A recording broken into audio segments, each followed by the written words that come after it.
Ruth McCracken and Trisetta Washington, two top-notch career and business strategists, are here to help you defy standards and break boundaries. Join them as they share powerful insights that have already impacted thousands of people and will have a major impact on your career, life balance, and business.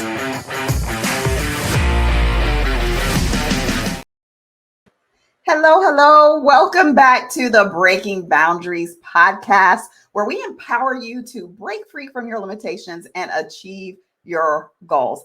I am one of your co-hosts, Trisetta Washington, life balance coach. And today, as you can see, I'm flying solo a little bit as my amazing co-host, Ruth McCracken, career strategist, is unable to join us for this episode. But fear not, we're going to have an incredible conversation that I promise you won't want to miss. Now, before I dive into today's topic, I want to take a moment just to introduce myself formally for those of you who are new, and even for those of you who may not be new but have missed this part of our broadcast in the past. I am Trisetta Anel Washington, life balance coach, and I partner with ambitious women in leadership to help them overcome burnout and overwhelm by using an approach that really combines time management strategies with intentional self-care practices. It's what I like to call balanced ambition. I draw from my 25 plus years of experience in operations management to provide my clients with tailored solutions that can help them to increase their productivity and create sustainable success, which empowers them to achieve their goals, but without sacrificing their health or well-being. So if you're ready to embrace balance and ambition in your own life, I want to invite you to hop on a call with me. Just go to chatwithtrisetta.com and we can explore how you can achieve your goals also while maintaining a sense of balance and well-being. I can't wait to connect with you and support you in your journey. Now, let's go ahead and shift our focus to today's episode, where we're going to be discussing some smart money moves and gain some valuable insights from a very special guest. Joining me today, I have an extraordinary individual who has achieved some really remarkable success in their own financial journey. He went from a negative net worth to building a 7-figure empire. And he's here to share all his wisdom, lessons, and smart money moves with us so that he can help us all on our path to financial freedom. But before I introduce our guest, I want to remind you to like, comment, and share this episode.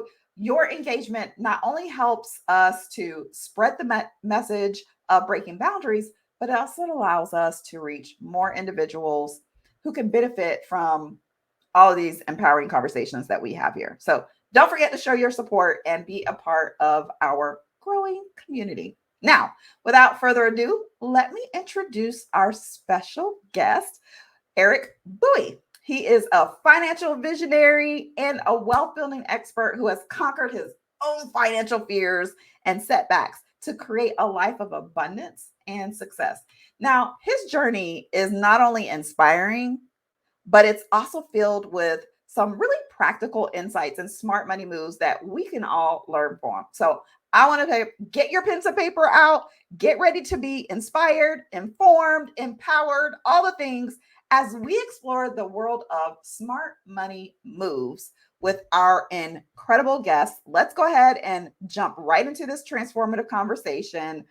Eric, welcome. How are you today? Thank you for having me. I'm doing well. How about yourself? I am doing fantastic. I can't wait to chat with you. We had a conversation a few days ago, and I was really inspired by you, and I know that this is going to be good. This is going to be good. I'm going to have to go back and watch the replay myself. So you are a coach, a mentor, an educator. You have an amazing story.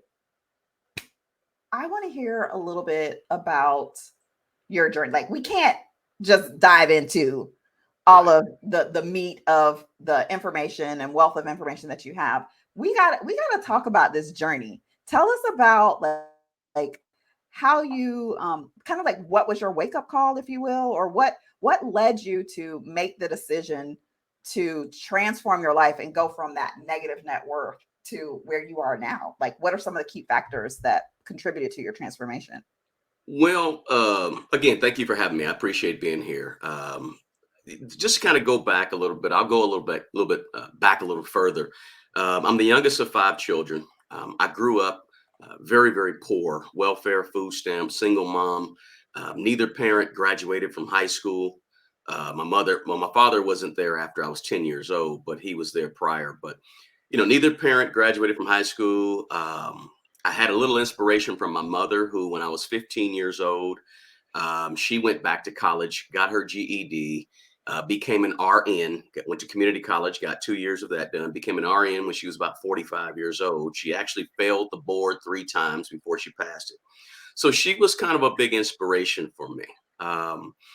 So that was kind of a little bit further back. But when I was in high school, I didn't do well. I always knew that I could do well, but I didn't do well. So I kind of struggled there. Had to make a decision if I wanted to go to college or not go to college, maybe go to the Army, not go to the Army. So I struggled with a lot of things in terms of poverty and so forth growing up, and not having a lot of stuff, not having a father there most of the time. And but my mother, she was a big inspiration for me. By the time I was 20 years old, I decided I was on academic probation at the community college, had a 1.75 GPA. And I decided that I wanted to be a teacher. I had a sister that was a teacher. And I said, man, I think I might want to be a teacher. Let me do that. So then I was, like I said, 1.75 GPA. But then all of a sudden, I said, you know what? It clicked on me. And when it clicked, I always knew that I could do well academically. I just didn't try. Right. Mm. But when I start trying, next year in community college at the age of 21, I got straight A's for like 3 semesters in a row. And I had to get straight A's because I had 2 colleges that I was going to go to, either Kansas University or Kansas State University. They were both in-state. They were both cheap. So I made a decision. I wanted to go ahead and get into Kansas State because you had to have a 2.5 cumulative. Remember, I only had a 1.75, got all these A's, and next thing you know, I was eligible, and I went off to be junior at Kansas State University at the age of 22. So end up graduating from college at 24 years old, became a school teacher, but I was still poor. Okay. So, we moved a lot, and, I probably had 20 some odd addresses by the time I was 30 years old. Wow. But, I just began at the age of 24, 25. I had a visitor to my classroom. It was a guy that was going around selling insurance and annuities to teachers. And he came by and he showed me, when I was 24, 25 years old, had never seen this, but he showed me compound interest tables, right? And they were real tables back then, right? You couldn't go online and see these things, right? This was pieces of paper. And he showed me, well, if you invest this amount of money for this long, you're going to have this if it gets so much interest, right? 8, 9, 10% interest. And that fascinated me. So I started kind of thinking, the wheels started turning about what could be in terms of money and finances. And remember, I'm coming from a poor, inner city, didn't have much, apartment after apartment after apartment where we lived. Most of the houses we lived in today are torn down. But anyway, so I began on a teacher's salary. I now was making a teacher salary. I think I started off at $21,000 a year or something back in 1994. But that started my wheels turning about what could be, about possibilities, about hope, about vision, about what's out there that I could obtain as well. And so I started thinking about this more and more. And lo and behold, when I was about 28, 29 years old, I started watching a guy on TV that some of your listeners, your watchers may remember, named Carlton Sheets. I don't know if you guys remember Carlton Sheets, but Carlton Sheets was this late night guru who would come on TV, and he'd be sitting on the boat and with his family and talking about how you can do no money down real estate deals, right? And that Oh became yeah, really, I do remember him. I do remember him. yeah, Carlton Sheets, really famous guy in the mid '90s, early '90s, Yeah. late '90s. So I started watching that, and it really sort of got the wheels turning even more, right? Mhm. The other thing that kind of happened when I was a school teacher is that we were made to put money towards the teacher retirement fund for the state, right? Every state has this, Texas, California, you name it.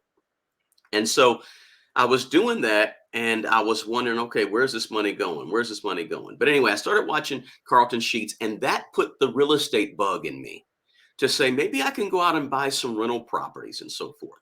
And so by the time I was 30 years old in 2000, just to revealing my age there, right? When I was 29 years old or so, I said, you know what, I really want to get into real estate. I end up finding a handyman in the phone book, had him come over and did a little work. He did some work or something in the apartment I was living in. And I thanked him for it. But I asked him, his name was Wes. I asked Wes, I said, Wes, can I trail you to do some work? Because I'm looking into real estate and I want to learn a little bit about it. And you don't have to pay me. I just want to learn. That's a big lesson, right? A lot of times the payoff is not in the cash, right? Yeah. The payoff could be in the experience. The payoff could be in the learning, right? The performing the work and understanding, and the process could all be a part of the payoff. So I said, Wes, don't pay me. So for 3 or 4 months, I trailed him, and he was doing some work on some older houses that back then it was an area that was kind of being gentrified, which that was before the word gentrified really became big. But he was doing some work, and I came over and I helped him out on the weekends for free for 3 or 4 months. He taught me how to do drywall. He taught me how to do put up a ceiling using a fulcrum. He taught me electricity and what plumbing's all. I didn't even know what was behind a wall, okay, in terms of how to run wires and so forth. He taught me a lot of stuff, because by the time I was 30 years old, I had never lived in a home that was owned by somebody I knew. We rented. I rented all my life, and even after I graduated college, I rented apartment after apartment, house after house. So, in other words, to make a long story short, I end up learning some things. I end up getting an agent in 2000, and my agent, he sold me one of his raggedy homes in the inner city that was a 2 bedroom, 1 bath. It was a ran down home that had a squatter in it, had no electricity running to it. And he ended up selling me that on an owner finance deal for $10,000. And that was my first piece of real estate. Prior to that, I had a negative $30,000 net worth. I owed money on student loans. I owed money, about 25,000 on student loans. I owed some money on some medical bills. I owed money on a car. I had a $15,000 car that I owed. It was a 1996 Honda Civic, still remembered, green stick shift. So um, I had all those things, and the only asset I had was the money that had accumulated in my teacher retirement fund. It had accumulated up to about $10,000 in the year 2000. And that's all I had as an asset. I didn't know anything about assets, didn't know anything about liabilities, didn't really know much about compound interest except what I was shown, several years earlier by the insurance guy, who I still know today, by the way. His name was Larry. Okay. But so that's all I had. And now I had bought my first piece of rental property at the age of 30.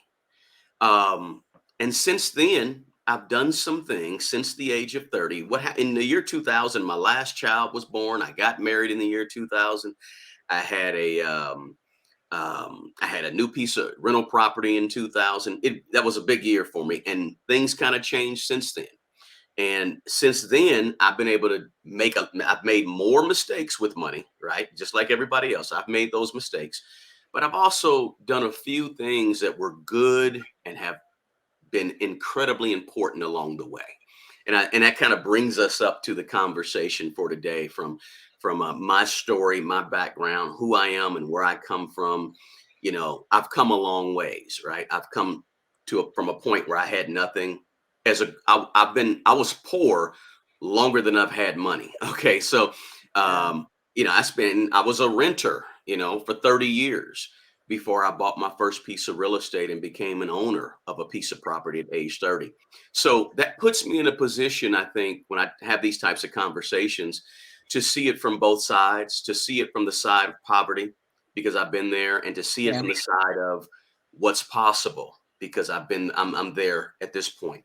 So I like to share that story, because just my entire story is, I don't know if you can call it rags to riches, but you can certainly call it, It's mistakes with money transformational for sure. to doing better with money. So Yeah. that's kind of my You, background and my story.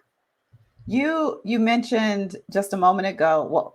Well, before I go into that, I just want to pull out something that you said that you did that Ruth and I have talked about. For those of you who watch regularly, Ruth and I have talked about this before when it comes to like leveling up your skills and getting to a place, like if you're wanting to break into a new industry or do something different, Mhm. that sometimes you go and do something kind of like apprenticeship, like what you did, sit at someone else's feet and allow them to teach you. You're not getting paid for it, but the reward, the return that you get from that investment of your time far outweighs what the short term sacrifice of not getting paid for whatever said thing is. So I wanted to bring that out because that's something that we've talked about multiple times on this podcast.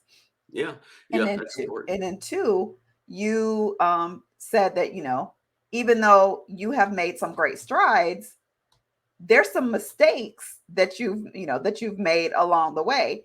And I think a lot of us kind of get stuck, when we make mistakes or we have those missteps, we get stuck. What are some of the more common mistakes, or one of the most pivotal mistakes that people tend to make, or maybe you even made when you were in your journey to kind of improve your own financial success? There's been a few of them. I mean, I can talk about, in my philosophy is, cars. That's been a mistake of mine. Now let me kind of preface that with the fact that, along my path, I've learned to steer clear of investing in things that are going down in value. Okay. So what I try to do, one of the things I try to do is make sure I buy all of my cars cash. So cars is an area and a mistake that I've made. And I call it a mistake, but a lot of people do this. Okay. They, buy a $30,000 car because they think that they need a car that is safe to drive and gets me from, I got to drive 30 minutes. So I got to be safe. But the key is that, knowledge is power. And the more you know about a process, the better decision you can make about that process. So I actually wrote a book about how to buy a good used car cash. It's on Amazon, because 3 or 4 years ago, my niece was looking for a car, and her husband, and she said, "Well, can you help me find a car?" And I said, "Oh, well, let's just Google it and see what's out there." There wasn't a whole lot out there on what to look for on how to buy a good used car. So I just took some time out and wrote 75 tips in a book about how to buy a good used car cash, because most people think they need a $30,000 car or $25,000 car that's new. You really don't. You don't see mechanics driving brand new cars. There's a reason you don't see mechanics driving brand new cars, because mechanics understand the principle that if you have a certain amount of knowledge in a certain area, you can save yourself a lot of money. And one of the things I teach people or tell people to do about cars is study cars, learn cars.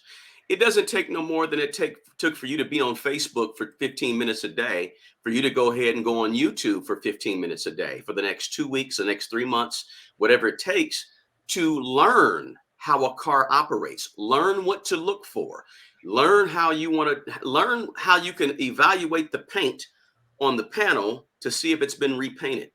Or you can pop the trunk and look at the inside of the trunk to see the paint versus the outside to see if there's been any change or discoloration, or how to put a car up on a lift and look underneath to see if there's been any aftermarket parts that are added that they didn't tell you about. So those are small. All that took was just a little bit of research, right? Yeah. So if you want to save yourself $15,000, $20,000 on a car, go ahead and do a little bit of research on learn a little bit. If you can get a college degree, or if you can learn to be a chef, or if you can learn some of the skills that you have, it doesn't take very much to learn what to look for to buy a good solid used car for $15,000 as opposed to $30,000. So that's just one mistake I made along the way, and I really didn't correct that until about 2011 when I paid off my last car payment. The other area was student loans, right? I had student loans and I would defer these student loans all the time. And the way the student loans worked, and this may be changing because I think there's legislation in process right now. But if you deferred, or is it called did a forbearance on your student loan for a few months, then all the interest would still accrue.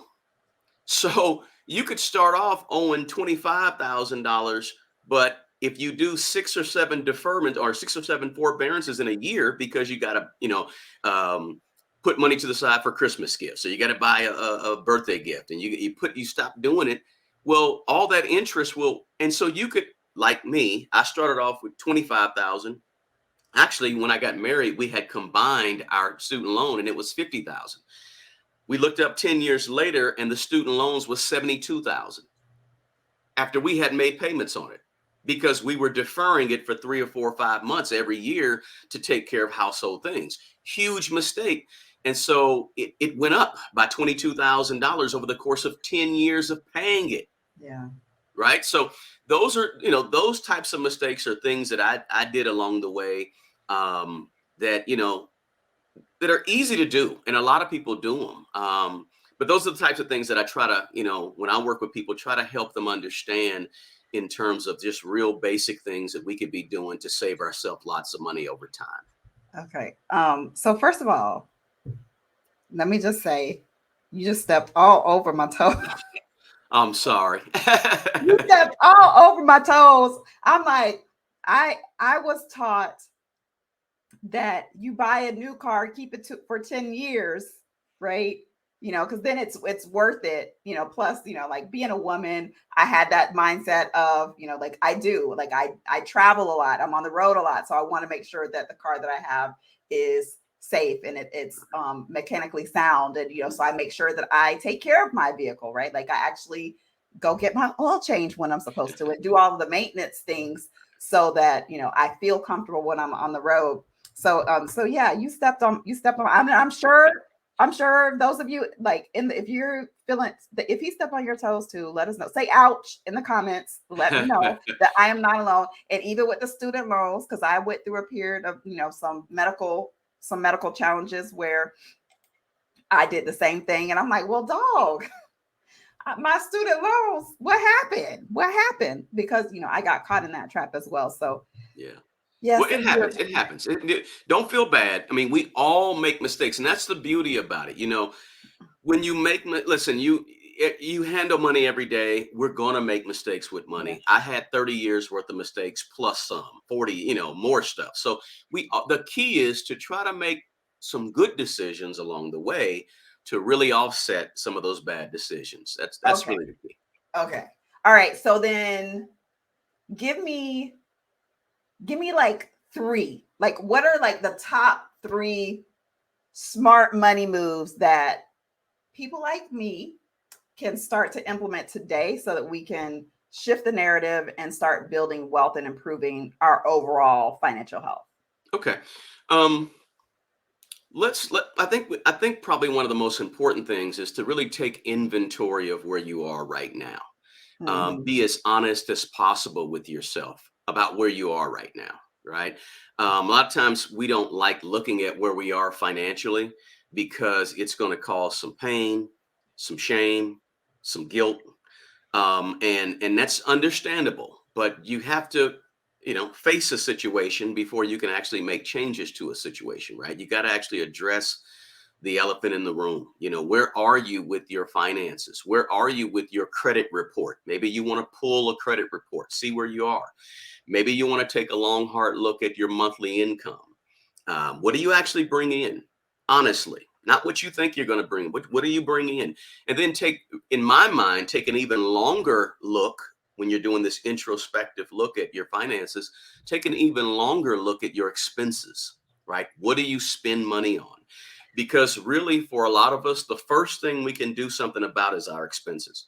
Sometimes it may take a few weeks, a few months, a few years to get the skills you want to increase your income or to build a business for your income. But your expenses is really something that a lot of us can make changes to more immediately, right? So take a really good long hard look at your expenses, and because that's something you can do something about today, right? And you can consider in that same process of being introspective about where you are, you can consider adopting some more frugal ways. Maybe there's some ways to cut your expenses, because the reason you want to think about cutting expenses is because you want to be able to add to the other side of the equation, right? You want to have more money, and really the quickest way to have more money is to don't spend so much money, or spend money in a way that's a little different, a little more frugally. So maybe that's something you could do. Just some things to think about when you're taking inventory of your current position in terms of money. And then, of course, a budget, right? Maybe you need to do a budget. Not maybe, you do need to do a budget, because a budget is kind of like that's your resources. Right? What do you have coming in and what do you have going out? You've got to know that. And you've got to, the one thing you want to start to do with your money is you want to feel in control, right? You want to be empowered with your money. Okay. You don't want to allow your money to sort of boss you around, tell you what to do. Here, Trissette, do this, do that, feel some stress. I'm going to do this to you. Uh-oh. No, you don't want to be that, right? Now, I'm a person that likes to be in control, right, of my environment. A lot of us do, right? That's a natural thing. So your money is something that you want to be in control of, and a budget does that for you. So you've got to know where you are. It's not a bad word, right? What's that? Budget. It's not. No. It's not a cuss word. It's not a cuss word. Not at all. It's a great word. Let me give you a story. Quick story. I've been doing a budget. I've done 334 straight budgets in a row. Strange, I know. Straight written budgets in a row. So do you do it quarterly or monthly? No, I do a monthly, but I'm sorry, monthly. These are 300 some odd monthly budgets in a row since 1994, when I got my first job as a teacher, August of 1994. Did it by hand on a piece of paper, usually a ledger book. You know, those books you can buy. Yes, I had those. Yep, did that till about 2018 or 19. Now I do it on a Google sheet, but in a row. And what that does for me, it provides a guardrail for me in terms of spending, right? It puts up the guardrail so I don't, is it in the budget? Is it not in the budget? Now, you may be some of your listeners may be saying, hey, that's a little extreme, right? But it's really, for me, it's just all about being organized, right? With my capital, right? Because we all have capital. If you have income, you have capital. Your income is your capital. Right? Sometimes we don't feel empowered because we don't make enough, but if you make anything, if you make $10 this month, that is your capital, and you have to learn how to spend it and use it wisely. And a budget organizes your capital, what you bring in and what you send out. I like to think of my budget as giving purpose to my money. Exactly. Right. So it gives the money that comes into, the revenue that comes into my business, the revenue comes into my personal coffers. It gives it purpose. Right. Yes. And I think that kind of helps me, because I was one of those people who, thought budget was a bad word, right? Like that it was confining and restrictive. And actually, I found that budgeting can be very freeing, because you can relax, you can rest, because you know that you have allocated what you have coming in to go to the things that are most important to you, and that everything that you need to take care of is being taken care of. Excellent. That's an excellent point. In other words, I like to use the word intentional with your money. Mm-hmm. Very intentional with your money. And you're right. When you do a budget, it relieves some of that anxiety that you might have around money, some of that stress you might have around money, because you can take a deep breath. You know where it's going. And me personally, I like to do what's called zero-based budgets, right? So a zero-based budget is just making sure that's really like a business term, how businesses do their budgets, but it's allocating every single piece of your money, right? And in order for a cushion, I like to have a miscellaneous fund is what I use for a little cushion. Yeah. But it's still in case things come up, because things come up in a month, right? Oh, birthday you forgot about or something, you want to buy a gift. So, but it's still allocating each piece of your money, so you're totally in control. So the other really important thing that I think is important to mention in terms of the three things is I think everybody needs to have some emergency money. I think that's really, really, really important. Having a little stash of cash so that in case something goes wrong, now it could be a little stash, but I like to have about 3 to 6 months of your emergency, right? Which is kind of, industry standard, right? 3 to 6 months. But if you have a job that may be more volatile, maybe you don't a sales job or something like that where the money fluctuates, you might want to have more like a year's worth of emergency money, right? So that if business falls off, right? Maybe you have a brand and the brand is not, something happened to the brand and you said something wrong on social media and all of a sudden you lose followers, right? You still have 12 months, a year's worth of money to the side in case something goes wrong. If you have a more steady job, say you're a teacher or you're like me, work for the federal government in my day job, if that's you, then maybe you have 3 to 4 or 5 months of savings, emergency savings. But you want to have emergency savings because Murphy's law is going to come knocking at the door. Something's going to go wrong, right? You take care of your car, but there's going to be 2 tires that go out, right? You're going to have to get, maybe some work done on something on the car. Or the washer and dryer is going to go out. The stove is going, whatever may happen, you don't want to be down. This is the last place you want to be with your money is at the payday loan place at the strip mall around the corner. You don't want to do that, right? So the way you avoid that is to make sure you have a little bit of money to the side, right? And if it takes you a year or 2 to build that up, whatever it takes, I tell people to do it automatically out of your check every month. Take $200. Every time you get paid, take $200 every time you get paid, $400 a month. After a year, what's 4 times 12? $4,800, right? You have nearly $5,000 if you just take $200 a month and put $200 a paycheck and you get paid twice a month. You have nearly $5,000, right? In 1 year. Do that over 2 years, you have 10 grand. And if your monthly expenses is 4,000, now you got 2.5 months of your monthly of your expenses saved up. But the point is to have it, be prepared. Right. So I wanted to kind of point that out as well, because now there's others. There's several other really important things that we could talk about. But that's 2 or 3 right there. Yeah. So before we transition to kind of closing out, I want to go back to the budgeting piece and see, because that's something that I feel like a lot of people struggle with. Do you have any specific tips or things or a specific approach to creating a budget that you can share? Like, for example, me, I use the 50-20-30 budget approach because I feel like it's a little bit more, it's a little easier for me to navigate than trying to do the like line by line by line. I like having the big pots of money. Do you have any particular approaches to budgeting that might be helpful? I don't really have any specific approaches. What I like to say with a budget is you want to do what works for you, what you're comfortable with, right? If you're not a type, because everybody's not a person that likes to sit down and go over the numbers, right? There's a lot of people that just don't like that. They feel they're a little bit restricted with that. But however it feels like, if you're 50-40-10 or if whatever works for you, 80-20, whatever you feel like works for you, I do suggest though that whatever works for you, you put it on paper. Okay. That you actually do write it down. Don't just kind of keep it in your head, but go ahead and get it on paper somehow. Whatever that looks, it could be a template. I create my own budget and I keep it very, very simple. I don't even color code anything on my spreadsheet, right? I just keep it very, very basic. But you can be as intricate with it as you want to be with it. But the other thing I want to say about a budget is make sure that when you do a budget every month, that you go back and revisit the budget. Okay.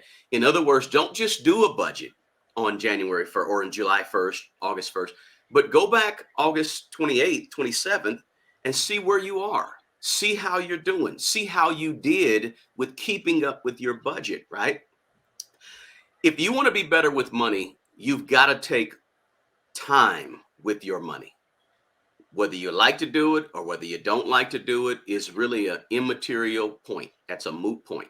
If you want to get better with your money and grow your money, you have to spend some time with your money, right? It gets no different with that. If you are a person, now I don't have hair, right?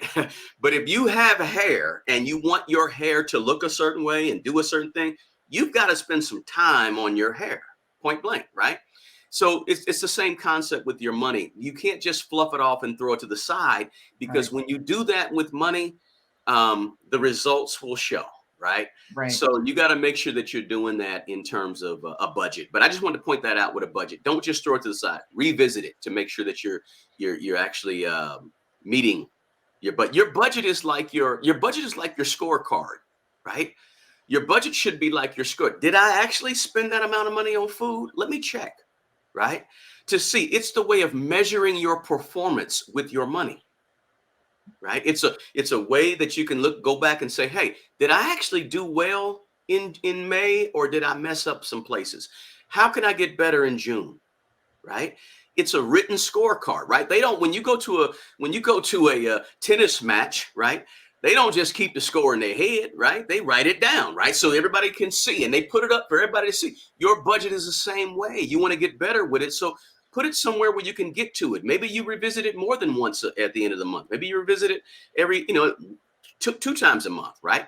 The 15th and the 28th, 29th. But keep it, consider it like that, a scorecard for your performance. I like that. I definitely like that. And it is one of the quotes that I live by, and it holds true for every aspect of our life. And I think it's appropriate to bring it up here because you kind of hinted at it, is like what you focus on expands, right? So if you are focusing on being intentional with your money, as you said, right? Being intentional, and you're looking at your budget and you're evaluating your success, your progress along the way, then what happens is your money expands. That's because right. You're giving attention to it, right? And even in relationships, whether it's a friendship or a romantic relationship or a business relationship, if you're not putting any time into the relationship, eventually it's going to crumble. That's so right. It's important, and we need to have a healthy relationship with our money, with our finances, in order for it to grow and to flourish. So I absolutely. That's an excellent point. Since we're on that same realm, let me just mention also one of the things you want to do is you want to make sure you have you're doing a budget, but I suggest that at least 2 to 3 times a year that you do a net worth statement. Okay, because your net worth is going to be tracking your assets and your liabilities. Right? Assets, things that are going up in value, right? Things that are appreciating and what those values are. And then liabilities, what you owe. And so along my course of the last 20 some odd years, I've tracked my net worth. And again, because I was focusing on my net worth, it began to grow in the right direction, starting from negative $30,000 in the year 2000. To over 7 figures today, because I focused on it, right? I wrote it down and I checked it periodically to see if I'm actually adding to my assets and paying off debt, reducing my liabilities, right? And so because I focused on it over all those years, it began to grow. And so that's another thing that you guys could consider doing that will help you in terms of your overall financial situation. And don't forget this, guys. You want to make sure you're paying yourself first. Okay, I didn't mention that earlier, but it's almost cliche-ish, right? But it's very, very important to pay yourself first, right? The best person to take care of the old you, and when I say old you, I mean the 60 and 70-year-old you that has to pay a mortgage, that has to pay rent, that has to pay utilities, that has to buy food for yourself. The best person that's going to take care of that person is the person you are today. It's not going to be your grandkids. It's not going to be, because I know grandkids don't always take care of you, right? They don't care. They're doing their own life, and it's not them. It's not the government. It's not the state. It's not the president. The best person that's going to take care of that person is you today. And the way you do that is by thinking about the old you. One thing I know about people that make money and have a lot of money is that they're able to see the future. right? They're able to have some vision. They're able to look down the road and say, okay, what's going to happen 20 years from now, 15 years from now, 10 years from now? You got to have a little bit of vision when you're trying to grow money. If you're only thinking about the concert this Saturday, that's all you're thinking about is the party in next month, and you're not thinking about what's going to happen down the road, 6 months, a year, 2 years, 10 years, 20 years. When you get older, then what's going to happen is you're going to find yourself struggling down the road.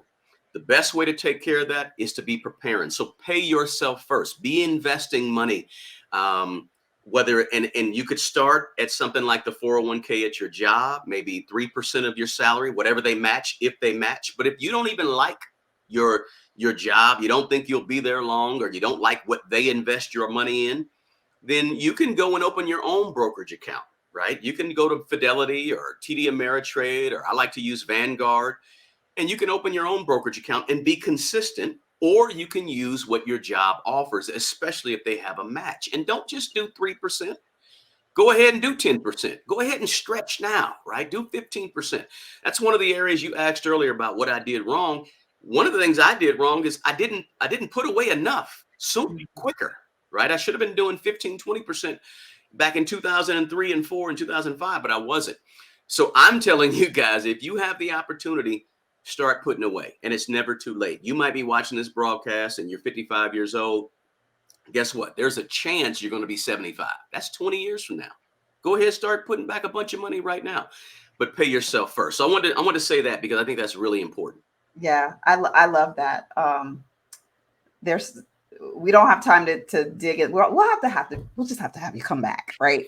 So that we can dig into that a little bit more. But I believe in that, especially even not just with our money, but with our time, right? Give yourself, pay yourself in your time first. Give the first part of your day to yourself. So anyway, that's excellent point. This has been so good, Eric. Thank you so much for joining us on the podcast today.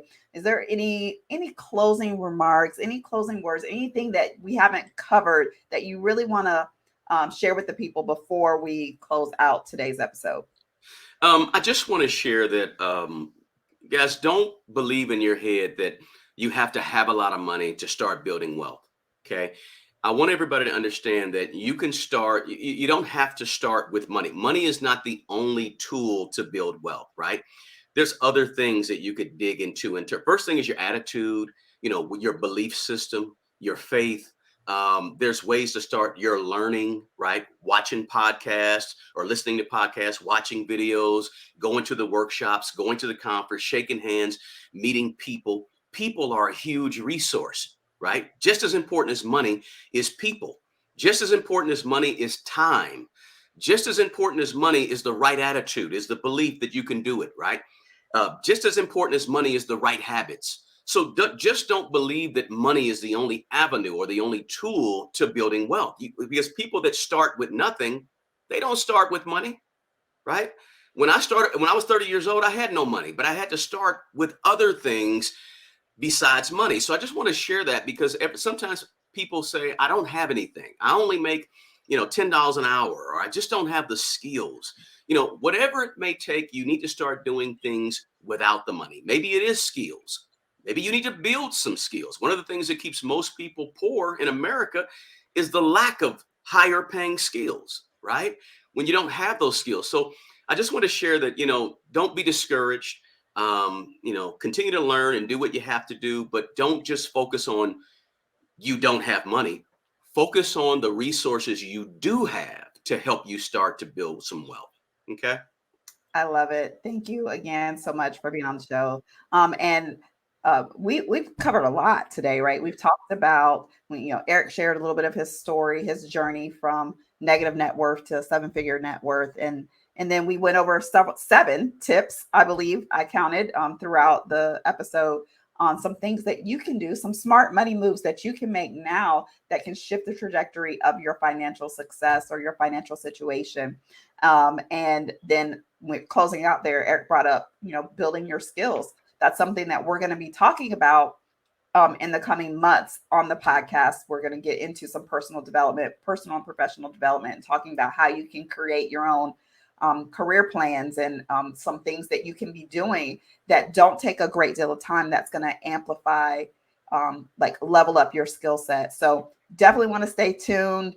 Thank you again, Eric, for being here. And we will see you all again next week. Make sure that you like, share, comment, do all the things so that we can get this message out to as many people as possible. And we will see you all again next week for another episode of Breaking Boundaries.